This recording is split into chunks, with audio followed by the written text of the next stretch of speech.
So when I was first looking at this problem, I kind of tried to attack it with the fractions, and that kind of led me to a nowhere point where I couldn't solve.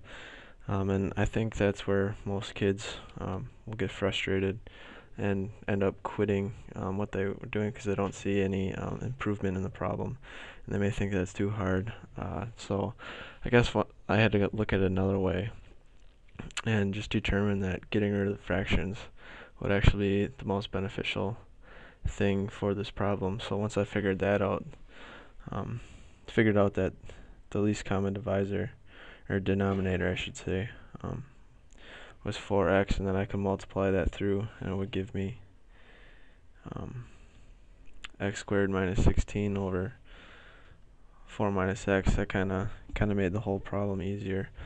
I think if students realize that they can get to this step, that they'll find that math, you know, isn't that hard. I think when they look at problems such as these, they figure, "Oh, this is too hard.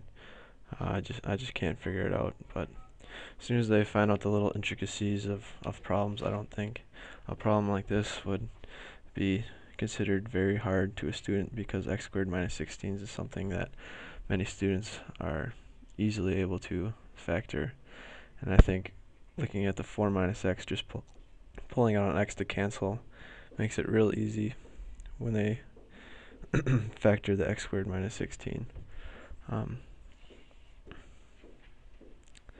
move along. So I think just the big picture is just letting students know that when one avenue is closed, you can always try to look at the problem another way. I think that a problem like this is good because you can see how hard a student is working. If they're a student that is self-motivated and can find themselves um, to overcome obstacles. As a teacher, I know that this might not always be something that students might see. I know I've had problems seeing this in other classes. So looking at a problem like this, if I were teaching a lesson on problems such as these, I'd try to hammer home that you're always looking to get rid of the fractions, because as soon as you get rid of fractions, whole numbers are way easier to play with than fractions.